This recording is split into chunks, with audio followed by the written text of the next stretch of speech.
Welcome back to Matchbook's weekly NFL podcast with the unholy trinity of Rob Pizolla, Drew Dinsick, and Fabian Sommer. Gentlemen, good start to the season. Let's bring them up there. Best bets last week, if it was only so easy every week. Saints and Falcons over 42.5. Summa, easy money, 198. Rob, I don't know why they made us sweat this. The Browns money line, 2.02, went off a bigger price, about 2.1 at matchbook.com. And Drew's best bet, Falcons plus 5.5, 197. I thought the only thing that was going to hit us there at the end, Drew, was maybe laterals and shit, but they didn't get to it. Thankfully, that's the only kind of thing I was afraid of. I want to get a kind of a sense of week one take. You see, we don't ever want to react on 1 week of football, right, Rob Pizolla? But even the Bengals game, everyone's going to talk about, the missed kicks and whatnot. It was a pretty wild game. How the hell were the Bengals in that game? Does that kind of say more about the Steelers? Because like if you win the turnover battle by 5, you should win that game comfortably, right? For sure. I mean, if we look at historical precedents, that's a game where the team should win comfortably. You're looking like a 3-touchdown win for a team like the Steelers, but they could get nothing going offensively. All these moving pockets that they were trying didn't really work against the Bengals. And when we look at Cincinnati's turnovers in that game, not only they turned it over 5 times, but 4 of the 5 turnovers were on the Pittsburgh side of the field as well. So they were able to move it. And then obviously just a comedy of errors in terms of the blocked extra point, missed field goal. So ultimately my takeaway is that, you could really take it away in favor of the Bengals or against the Steelers. I think it's somewhat of a combo of both in terms of people reacting to Cincinnati, Super Bowl hangover. Well, Joe Burrow had an appendectomy in preseason, didn't really play a whole lot. You look at the Steelers side of things, now they have the TJ Watt injury on top of the fact that, they really didn't play a great game, ended up winning as an underdog. But I don't know. Is this going to be one of those years where Mike Tomlin is able to somehow take this team to 9 wins again, despite them getting killed every single week? I don't know, but I don't really have high hopes for the Steelers this year. No, and I think the money that's come to Patriots, people aren't getting carried away by that, because I think I've heard a few people during the week saying Patriots can't be favorites, but hold on, play the spot. Summa, the Packers, obviously a lot has been wrote about their offense over the weekend, but geez, I know that Kevin O'Connell's obviously going to come up with exceptionally good schemes to get wide receivers open, but Justin Jefferson, there was different points of the game there wasn't a defender within 20 yards of him. It was nuts. Yeah, absolutely. So I'm not overly concerned about the Packers offense in general. I think they will be a lot better once their tackles come back, once Alan Lazard comes back. But what's so funny is that all off season, when anyone made a ranking of defenses in 2022, the Packers were always among the top 3. They really have some really, really good players on all 3 levels. And also, they extended Jair Alexander, one of the best cornerbacks in the league, for like 20 million APY. And then in week 1, everyone knew that Kevin O'Connell will probably put Justin Jefferson in the best possible situations to succeed. And then you play like soft zone, cover 3 zone against him. Don't match.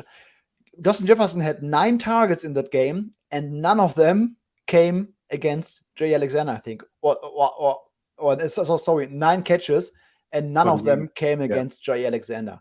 There was 1 target against Alexander on the sideline, and that was an offensive DPI all of a sudden.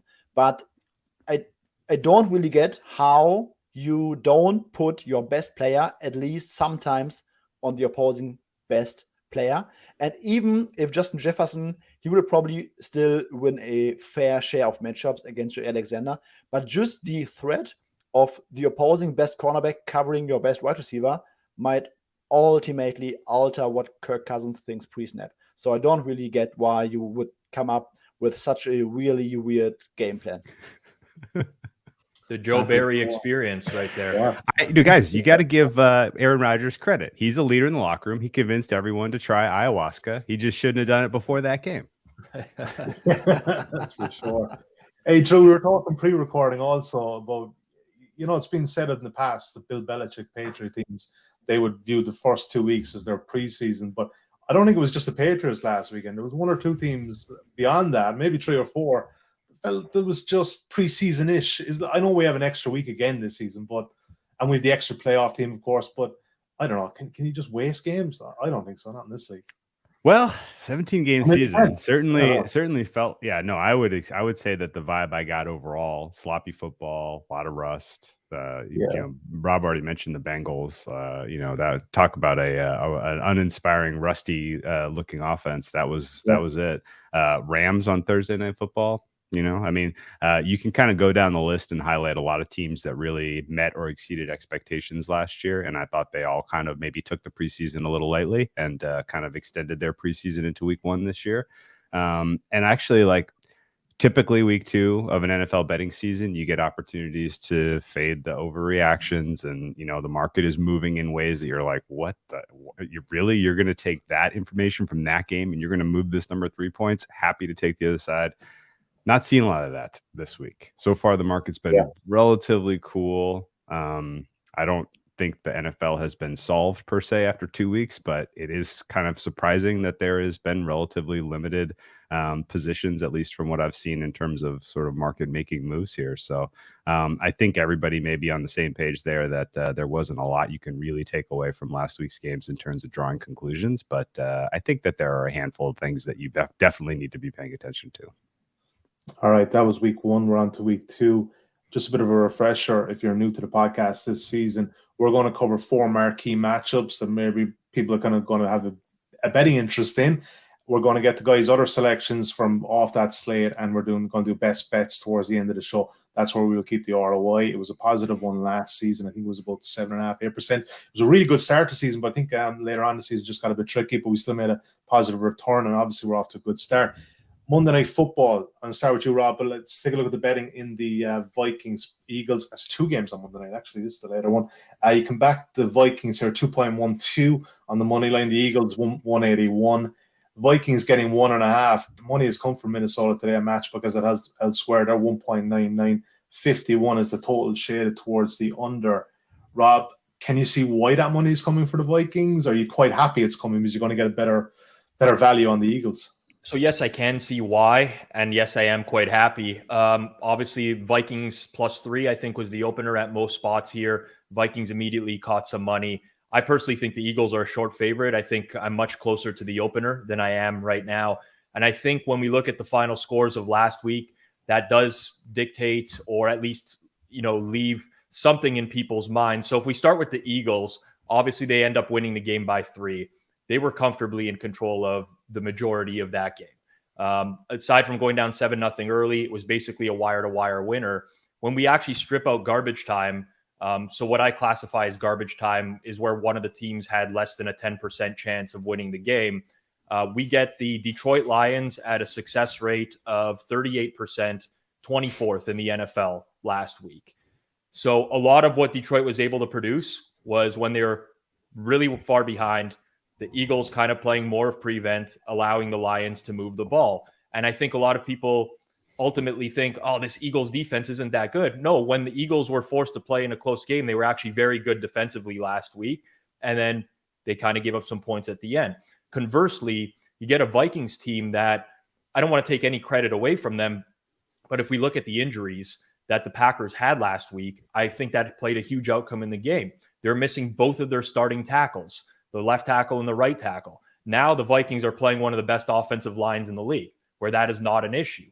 You look at the Green Bay Packers having no receivers. Well, what's the weakness of the Vikings secondary?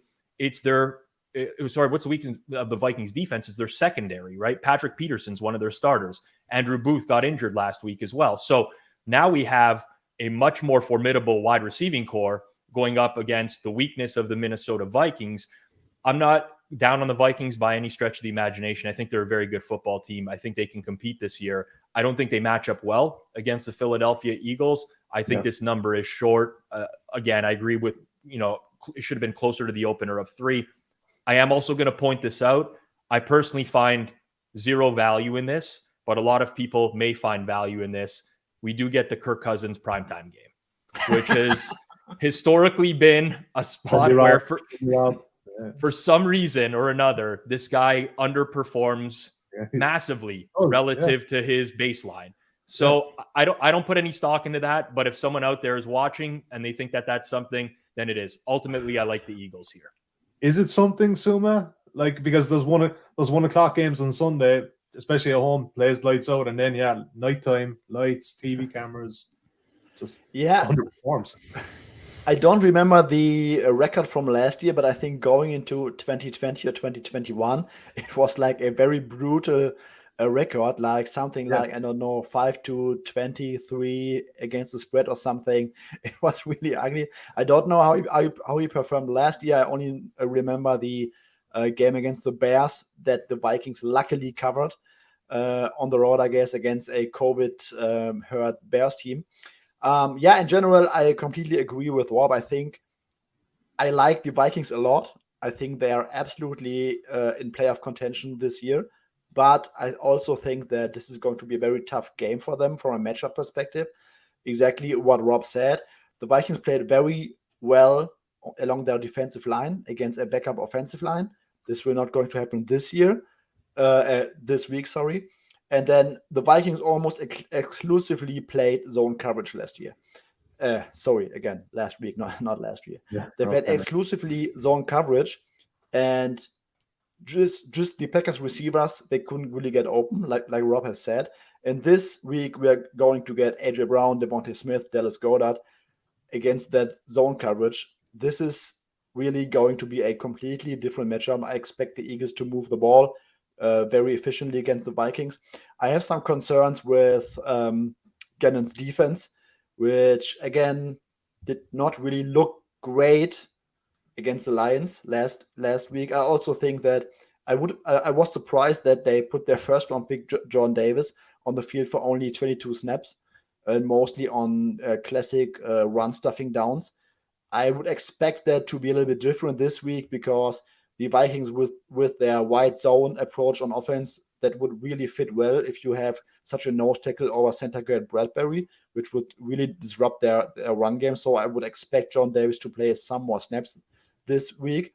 And I also think that the cornerbacks of the Eagles might actually get lined up a little bit more on Justin Jefferson, whether it's Chauncey Gardner-Johnson on third down in the slot, whether it's James Bradbury or Darius Slay on either side, if Jefferson has to move across the formation. I think it will just overall get a little bit tougher for the Vikings. This is also not a home game. It's a tough road game against a loud crowd in Philadelphia. So overall, I'm completely with Rob here. I also like the Eagles.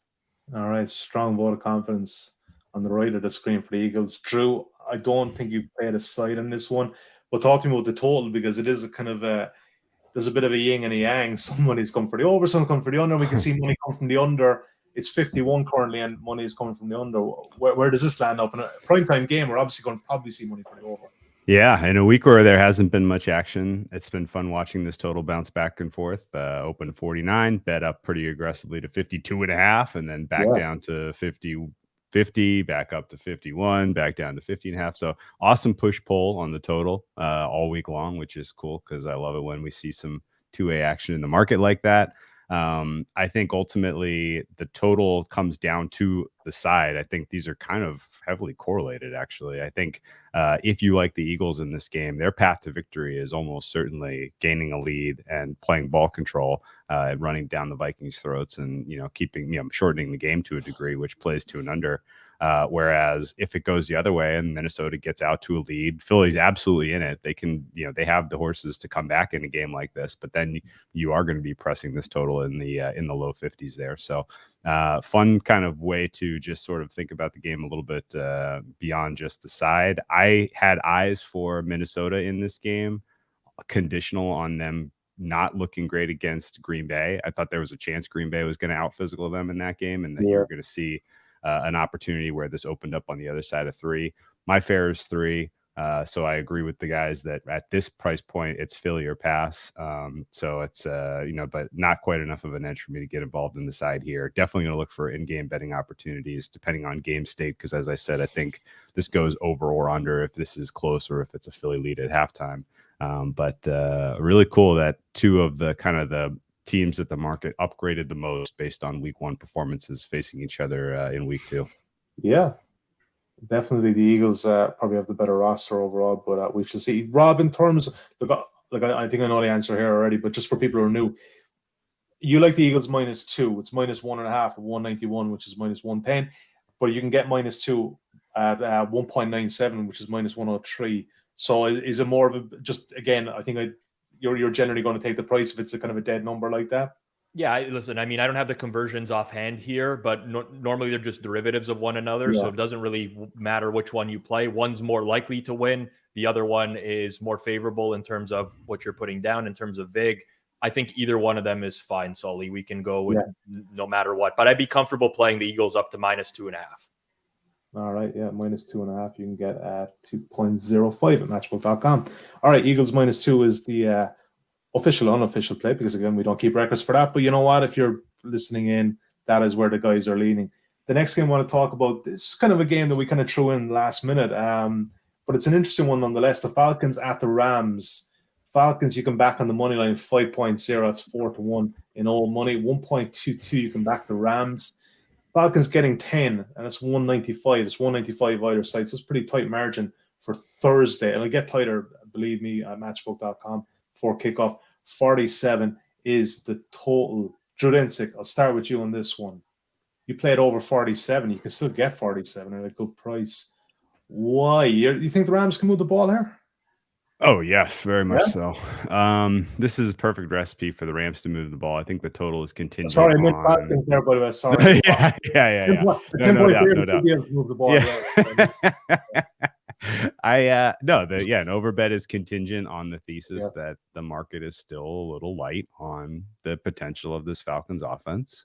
There are two ways you can take away the performance against the Saints. One is that the Saints defense may be overrated. The other is that the Falcons with a healthy Marcus Mariota aren't a bottom 5 offense. They're more like league average. And that's more where I am in terms of them being able to ultimately do anything in the, in the offensive side of the ball here. There were plenty of cracks, I would say, in the defense for the Rams against the Buffalo Bills, besides just the fact that they were going up against the all-universe, the MVP-led Josh Allen Buffalo Bills. It was still, the beyond blue chip guys, the not Ramseys and the not Donalds. A lot of mistakes, a lot of missed opportunities, and those guys are going to need weeks of kind of coaching up to play at above replacement level, as far as I can tell you. So if you can kind of throw away from Ramsey here, and if you can put a couple of hats on Donald, I think that Art Smith and Mariota are going to be able to get into the high teens, low 20s here, at which point I don't think this is a fair number at 46.5. If we flip the script and you're like, well, if you're going to be critical of some of the players on the Rams defense, what about that offense? They looked atrocious. Yes, I would agree with that. But I also still see a lot of opportunity for improvement against the Falcons defense that is substantially softer than the Buffalo Bills, particularly in the pass rush department.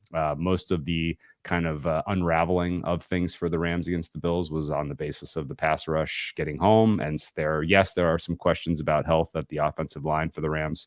As we sit here today, it's still some questions. I think that's most of what the momentum you're seeing is coming from.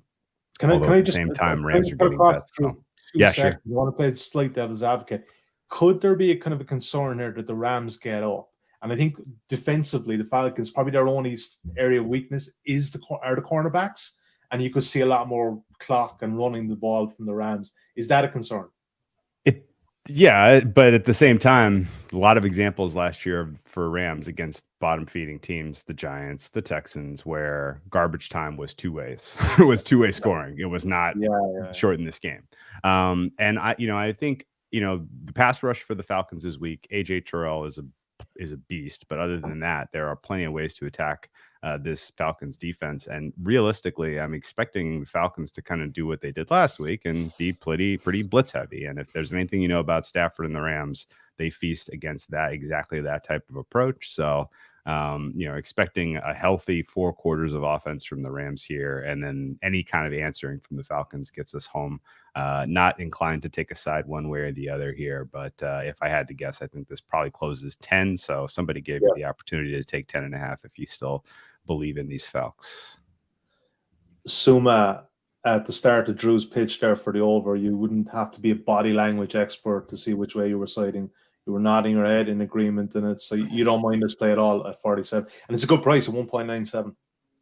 Yeah, absolutely. Yeah, I'm with Drew here. Not a very strong look for me, but I really lean towards the over here.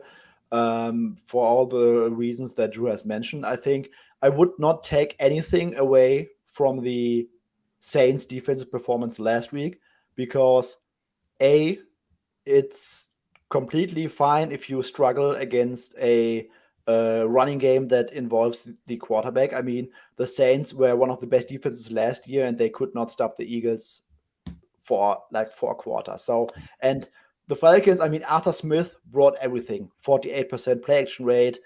Yeah. Every snap was a different formation, very versatile running game. Mariota on his legs, who really scrambled for kind of few yards. And I think it's extremely tough, even for good defenses who don't know what's coming, to really get caught by surprise and defend that over 4 quarters. The Saints got better during the second half at defending this, but overall, I think I would not take away too much from the Saints here. Rather that I'm a lot more positive on the Falcons after seeing their offensive performance. I really like what I saw. I mean, high play action rate, Mariota getting the ball out, 2 playmakers now with Kyle Pitts and Drake London. Colorado Patterson looked really good running the ball. And I think the Rams defense is not very good this year. So I can absolutely see the Falcons put up a few points. I think it's a get right game for the Rams offense as well. I don't think the Falcons defense is any good. I think the Rams can score and move the ball easily on them. And then it depends on how much can the Falcons score. And I suspect it would be, or it could be enough to get this over the total. Rob, I don't think you have a play. I think you're comfortable where the market's at, but anything to add what the chaps had there before you? Yeah, I'm pretty much on market for side and total. I do think this is a very interesting game, though. It's just I have a very difficult time breaking it down because I think if this was a week 1 game, we're probably looking at something like Rams minus 13 or something here in terms of where the market would have put the game at. Now, granted, I'm higher than the market on Atlanta and lower on the Rams, so I wouldn't have made that price last week, but that's where I think it would have been had they played last week. I do think that there's going to be, and this is just a hypothesis on my part, but I'll call it the Bills factor this year, where the team the week after playing Buffalo will probably be a good spread bet, because I think Buffalo is going to destroy some teams and make them look like they are, league abysmal like the Rams were last week. But I thought that was a great defensive game plan from the Bills, more so than anything. 0 blitzes on Matt Stafford, historically speaking. Not a guy that, fares well against that type of coverage, and it really showed. So I don't think Atlanta has the personnel that's going to be able to disrupt the Rams all that much. With that said, I would keep an eye on the Rams' offensive line injuries. Their left tackle, Joe Noteboom, I believe didn't practice today. Their center, Brian Allen, didn't practice. Those would be concerning for me only because the Rams' O-line, in my opinion, is already quite bad, and you start to lose starters on a bad O-line. That can be an issue. The Falcons did generate pressure last week. I never thought that I would say that this year, but they did. So something to keep an eye out on. Overall, though, no strong opinion for me on this game. Yeah, it's interesting with the Bills. We talked about them in our Super Bowl preview last week, and it will not shock you to know that the 2 best teams back for the Super Bowl matchbook this week, the Bills and the Chiefs. On that. Sumi, you have one more ad there before we move on to the next game then. Yeah, one ad. I think what also led to the Falcons getting some pressure last week was that Dean Pease called a lot of blitzes early on, especially some defensive back blitzes. And last year, the Rams offense was, I think, number 1 in EPA per play against the blitz. So if the Falcons blitz again, the Rams should be able to counter that. And if they don't blitz, I don't think they have the horses to really defend them. All right, 47 is the play. The over 197, good price like that angle. NFC South matchup. We move on to the Bucs and the Saints. Current betting at matchbook.com. You can back the Bucs on the money line at 172. The New Orleans Saints at 2.28. Saints getting 2.5 point start at 2.02. That line was 3 early in the week, so the money has come for Dennis Allen's side. 44.5 is the total. 194 to the under and 198 to the over. Who am I starting with here? Suma. What's the story here in this one? You liked New Orleans +3. That has gone, as I said. You'd have to pay a bit to get it. If it came back, though, if I gave you +3 at 191, 195, would you take it? Absolutely. I would also still like it at like +3 -120. Yeah. I think it's going to be a tough matchup for the Bucs because, like I said, I still think the Saints defense is pretty talented, and they will also have a completely different matchup this time. I mean, I talked about it last week. Mariota, versatile running game, quarterback with some legs. And this week it's going to be Tom Brady, pocket quarterback, dropbacks, play action dropbacks, Leonard Fournette over the A gap, B gap with some lead blockers. Dennis Allen is going to know what's coming for the most part, and he can much better prepare his defense. And especially when you look at the offensive line, like Donovan Smith likely going to be out. They are on their third string center right now. That's really an offensive line that's kind of struggled against the Cowboys. And the Saints really have a strong defensive line, strong front seven. I don't want to spin the narrative of like the Bucs have been bad against the Saints for the past 4 matchups, but still I think it could be it's relevant. The same story. Yes, it's relevant. It's the same DC, it's the same defense. The Bucs have some injuries. Chris Godwin will be out. Julio Jones has not practiced twice in a row. This could really be a short-handed Bucs offense against a Saints team that has a very good receiving group all of a sudden and should be able to kind of move the ball against the Bucs defense. So I think when you consider the injury report, I think the Saints are live here. They are a good matchup this week. Injuries are in favor of the Saints, and like +3 -120. I would also not hate a tasty money line right now, but I'm definitely looking at the Saints. Saints 184. That's -119 at matchbook.com. Drew, tell me what number you got on the Bucs in this, because I don't know if you're too happy at the moment. You're going to be losing CLV on this one, I think. Well, maybe. Okay. Market's going to close, and this may be very much like I am preparing for a lot of this year with the Bucs, because it feels like, for whatever reason, Todd Bowles is doing things very differently about injury transparency, and this is potentially Sunday morning wakes up and it's the Emperor talking to Luke, and he's like, I'm afraid our offense is going to be very much healthy and on the field this day, even though they haven't practiced all week. And so I think ultimately I'm not as excited about my Tampa Bay -3, obviously, because I can get flat 2.5 right now. And I still think that's a good bet. But I'm not baking it entirely into the Tampa Bay offense being able to do much at all. In fact, I think the current iteration of this Tampa Bay offense is very, very, very different than the offense we've seen play the last 2 seasons. And I think it will look very different by the time we get to the end of the season than what they're currently trying to do right now. I think in general, what we saw against Dallas, as far as the way that they were running their offense, it's perfectly sustainable against the Saints. You're going to take what they give you. You're going to lean pretty heavily into a power rushing attack. You're going to use some pretty exotic looks in blocking schemes, and just try to kind of keep this, make it a ball possession game after you gain the lead. That would be my general feel in their approach offensively. But what gets me excited about the Bucs, not just in this game, but the next couple of games, because they take on the Packers next week, and then they get a true test against the mighty Kansas City offense in week 4. I'm circling this game and these next 2 games against elite quarterbacks, because I think this Bucs defense might be like absolutely the best in NFL, one of the best we've seen in a long time, and they are perfectly healthy. I thought there were a lot of reasons to be critical of Todd Bowles the last handful of seasons, because he only had one speed. He only had one pitch. He wasn't really kind of mixing it up and kind of giving you different looks. He was just like, hey, leave my cornerbacks on the island. Even if CB 1, 2, and 3 are all on injured reserve, we're still going to do it this way. And it cost them the last couple of years in terms of defensive performances. But now they're perfectly healthy, and he's varying his speed a little bit, giving you some change-ups. And for those reasons, I think that it is going to be extremely tough for the Saints to move the ball effectively for 4 quarters. And even with the kind of upgrades at wide receiver for this team overall, The matchups are all neutral or positive in favor of Bucs D versus Saints O. The way I look at this game, I think defense wins it. The fact that you're inside of a field goal is solid. We may look up after these first 4 weeks, and I was one of the people who was stupidly saying in the preseason Bucs might be 0-4. It's in the realm of possibility.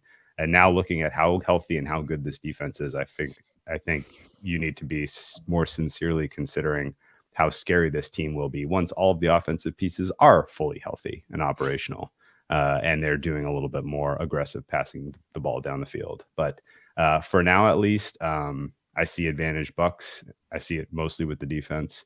And I think this closes through because I believe at least Julio Jones and Mike Evans are going to take the field. I think Wirfs is going to be fine. And then I think Leonard Fournette is going to be the premier look for them offensively. Yeah, they're going to lean on him. And you know what? It's a low total of 44.5, but I don't know if I want to be on the over in this one. Rob Pizolla, Drew sided with the Bucs, Suma with the Saints. Settle for us. Who wins it? I lean strongly to the Saints in this game. Obviously, 3 would have been preferable to where we're at now. I think I don't want to dismiss the last 4 regular season games that they've played, because I think that there's something that you can pinpoint there, especially now. That was Bruce Arians, but I'll talk about that in a second. The Bucs did a lot of early down running in those games, which I don't think is conducive to beating the Saints. If you look at the Saints defense last year, they had by far the best success rate in the league in terms of stopping opposing running games, by far the best EPA in the league at stopping opposing running games. This forced Tom Brady into a lot of 3rd and longs. That's where the Saints defensive line is going to tee off, historically speaking. Why I don't particularly like the Bucs in this matchup is I don't think any of that's going to change. Everything from Todd Bowles in the offseason was about running the football better. Everything about Todd Bowles at halftime against the Cowboys game was we have to do a better job running the ball. He seems to be very fixated on that offensively. I don't think this is the particular matchup where you want to come out and try to impose a running game on the New Orleans Saints defensive front. So for those reasons, I do think the Bucs are going to struggle to move the ball. In terms of injuries, especially Donovan Smith being out, I think that could be a huge factor. I'd probably take the Saints defensive line over any defensive line in the league right now. I could debate that with a few others, but overall, I don't see this being any different than the Bucs struggling to score on the Saints in previous games. Some people might ask why I don't like the under. I mean, I kind of do. My preference is to lean towards the Saints on the money line here. All right. Okay. Differing opinions there. It is a game of opinions, and we won't be putting an official play there, so we need a bit more of a consensus. The other marquee matchup we're going to talk about on Sunday, one of the early games, the Dolphins at the Ravens. 262, you can back the Dolphins. The Ravens on the money line at 157. Dolphins are getting a 3.5 point start. 192, you can back the Dolphins there. The Ravens even money 2.0, 44.5, exact same total, ever so shaded towards the under. Drew, you've played the Dolphins plus 3.5. Did much of that tied in with the Ravens? A few injury doubts. Are Marcus Peters, Ronnie Walker? It's kind of a few very questionable ones to go. Look, again, we're recording this Thursday evening. That could very much clear up by Saturday night even. But right now, they're just a few doubts there. Yeah, I'm doubting that Stanley's going to be available, surely. He missed practice again today, and that's starting to look like he was absent entirely, not even just limited. So, but my interest here in the Dolphins is much more matchup related, and I still think the market needs a big time correction on how good the Ravens are. I'm not reading into the way the Ravens performed against the Jets. I don't think you can evaluate a game against Joe Flacco in today's NFL as telling you anything. But I do think that there are some serious questions about the way this offense is rostered still. I don't think they match up well against the Miami Dolphins defense, as evidenced by the way that they performed against them last year. Same defensive coordinator, even though Flores is gone. So you've got enough continuity there that I think some of the stuff that worked against the Ravens last year will work this year. Beyond the fact that they are just a very healthy unit, and they have a couple of X factors, particularly Holland at the free safety position, who can match up against Mark Andrews. Not a lot of teams have that. The Dolphins do. And so from one side of this matchup, I see the defense for the Dolphins being able to have a solid day, another outstanding performance after what we saw that they did against the Patriots. Obviously, one of the better defensive performances of week one. I think they backed that up on the road in week two. And then on the other side of the ball, we're going to get an awesome sell high on Tua and this Dolphins offense at some point this season. It's coming. It may be next week even, when the Bills go to town. But for now, at least, they're up against a defense of the Ravens that can't really rush the passer, that has good cornerback play, but can be beat with speed. And I think that's a problem against this Mike McDaniel scheme, where you have so much speed at the wide receiver position, and Tua's ability to at least operate the offense the way it's supposed to be operated, to get to put a little bit of pressure on this Ravens defense. So speed's going to kill. And I think Tyreek Hill is poised for a solid day matching up against Marlon Humphrey. That's a matchup I've always loved to watch. And Tyreek Hill is one, I think, every single time. And I think ultimately Miami probably ought to be inside 3 here by my numbers. 2.5 is my fair. Happy to take, actually 2 is my fair. Happy to take 3.5 in this game.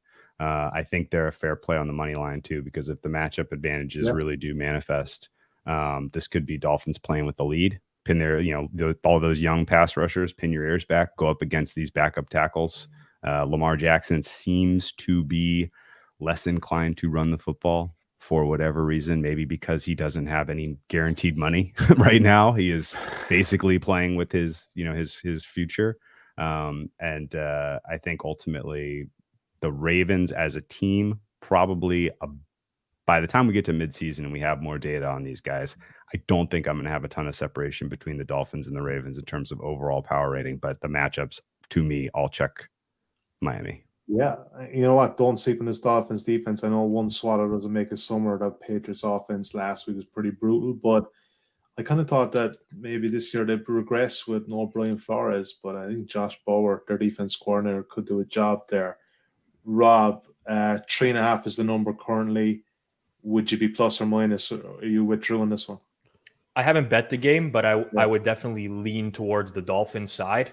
I think asking the Ravens to win by 4 right now with the injuries that they have at corner and the injuries that they have at left tackle is probably not a great bet overall. My biggest concern with Miami just continues to be Tua.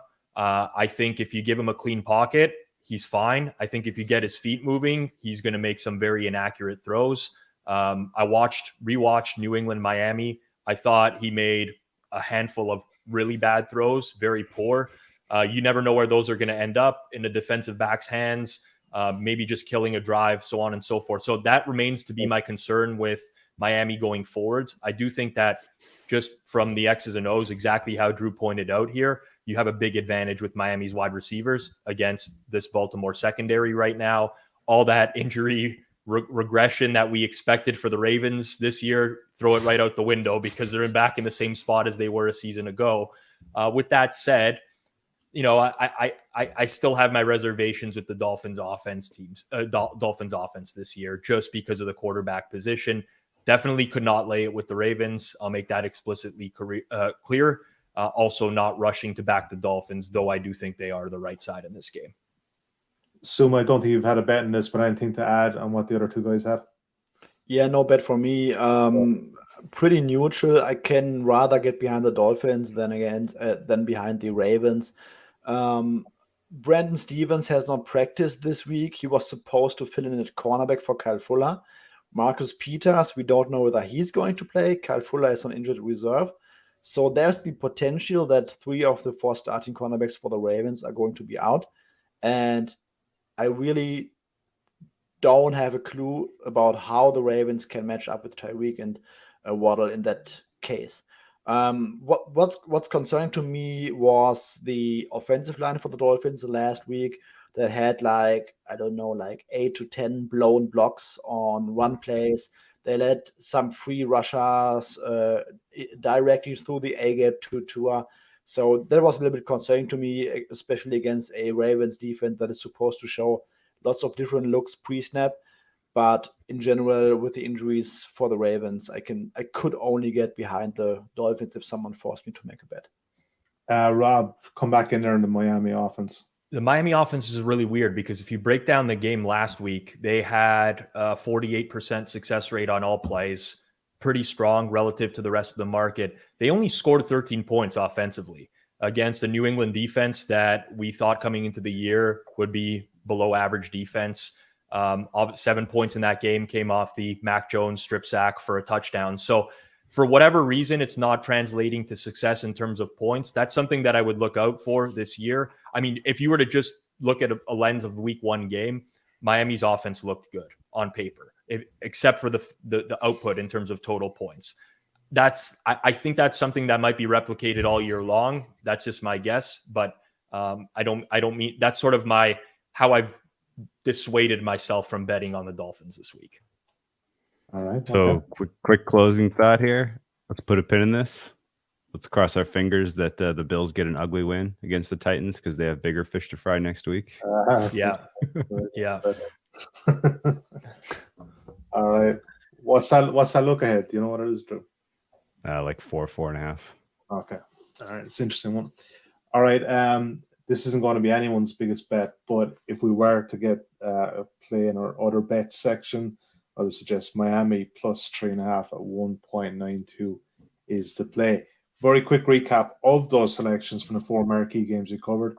Eagles -2 at 1.97. The Falcons Rams over 47 at 1.97 also. And the Dolphins plus 3.5, 1.92. We swerved the Bucs and Saints. Insights.matchbook.com for a recap of those selections and the next couple of selections coming up, or just search Matchbook Insights.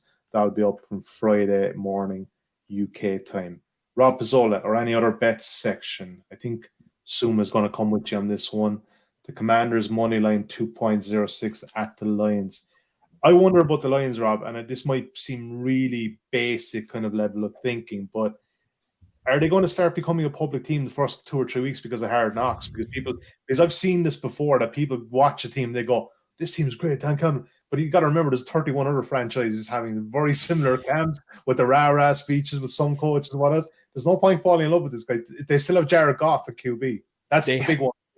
They do. They went 11-6 against the spread last year, 1-0 so far this year. So people who have been betting them have been rewarded for betting them. And I think that does create something in market in terms of wanting to continuously bet them.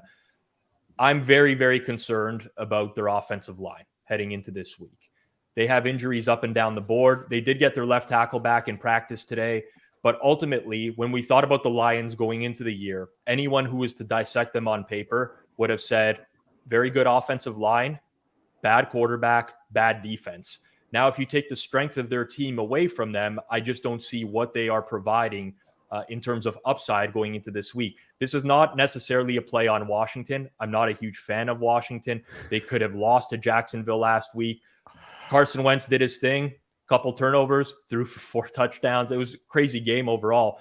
But I look at the Lions injury report. I think you can have some mass casualties on offense, at least at center and left guard. I think the Washington defense can exploit that overall. And I still don't trust the Detroit defense to stop a nosebleed, is what it comes down to. I think their cornerbacks last week looked absolutely lost. The Washington Commanders bring in a very good group of wide receivers. Jahan Dotson looked great last week. McLaurin is there as well. So I make Washington a favorite in this game. I think 2.06 is a bargain. If Detroit does have their full complement of weapons offensively, I would still bet Washington at this price. So I think there's just additional upside if we can get some players not playing for the Lions offense this week. Yeah, Suma, follow up there. I don't know if you pulled the trigger on this, but I don't think you're turned off by this play in any way. Yes, I've bet the Commanders. I mean, there's probably nothing I could add right now, and Rob has mentioned everything I also wanted to say. When you look at every unit on the Commanders and the Lions and consider the injuries for the Lions offensive line right now, I don't think you can make a case that any unit on the Lions is better than the one on the Commander side. I mean, I'm not a big Carson fan by any stretch. I still think he's at least on par with Jared Goff. Maybe Carson Wentz probably has more upside, and a few games with more variance in him than Jared Goff. The Lions played at the highest rate of man coverage last week, I think. Now Jahan Dotson, Curtis Samuel, who is healthy, Terry McLaurin. I just think it's not a great matchup for the Lions, and sometimes you just gotta bet on the better team. Yeah, don't disagree with that. I don't want to be with the Lions as home favorites anywhere. Drew, 2 total plays for you there in our other bet section. Cardinals, Raiders, under 51.5, 195. Looking at the Cardinals defense last weekend, though, would you not be just afraid? Or, they just look so porous, but then again, it's the Raiders. They didn't really kind of light it up offensively either, do they? Well, first of all, I gotta say, Suma and former Cowboys fan Kami Rob made just an absolute rock solid case there to back Washington this week. So I'm gonna have to revisit that one. I like that, by the way. Call me Rob. That's what I'm gonna go. First, it was trendy Rob last week. Call me Rob this week. Yeah, I like it. No, this is not a comfortable play at all. I like 2 totals this week beyond what we've already talked about. Cardinals, Raiders under is one of them. And it's not even really a play on the Cardinals defense entirely. It's mostly, Cardinals played the Chiefs exactly the wrong way. But if they roll that same attack against a Raiders team that has this sad of a state of an offensive line, then it probably will work. And so I don't think you're going to see, Raiders just have unfettered offensive success here because of the specific difference in the way that Mahomes operates and how he likes to play and the offensive line in front of him compared to what is the exact opposite right now in the NFL, which is the state of the offensive line for the Raiders and Derek Carr. Beyond just the fact that the Cardinals defense will likely show better based on matchup, I think the Raiders are running a much slower just general pace of play than was expected. Big adjustment. McDaniels seems to want to take his absolute time getting the plays in, getting the snap off, and then beyond that, you have Cliff Kingsbury on the other side of the ball taking points off of the scoreboard for his team week in, week out. So not much to be excited about for either of these teams or either of these offenses after week 1. But I made this total 49. I think 51.5 is a great play. 51 is obviously a quasi key number in the NFL for totals. So 51.5 is a good look in my book. All right, NFC West matchup, Seahawks against the Niners. It's a low total, probably one of the lowest of the week, 40.5. Yeah. Obviously, the 49ers played in that mud patch that was Soldier Field last Sunday night. Nobody was really moving the ball there. The 49ers the Seahawks offensively didn't look that bad. I mean, again, with the Geno Smith experience against Trey Lance here, but it's a low number. It won't take much to get this beaten or to get it over. No, this one's low. 40.5, I think, is an overplay for a couple reasons. Number one, the Seahawks told you 2 things on Monday night. Shane Waldron's offense is very different than last year with Geno Smith at the helm. The style of play, the passing rate, the types of passes, everything was different. And so the Seahawks may be a little bit of an over team in general early in this season. The fact that they only conceded 16 points to the Broncos is hilarious. The Seahawks defense is bad, in my opinion. And I think the Niners and Kyle Shanahan, even if Trey Lance has his ups and downs this season and isn't perfectly efficient passing the football, if they can't figure out how to score 30 points in this game, then I'll be surprised. So Seahawks defense is a fade. Seahawks offense is a slight buy. And in general, if you watched any of those, zone runs that Denver was doing where they were getting 9 yards a clip, I'm excited to see what Kyle Shanahan, he's drooling watching that tape from last week, thinking about the ways he's going to attack this team, even with some of the limitations the Niners currently have. All right.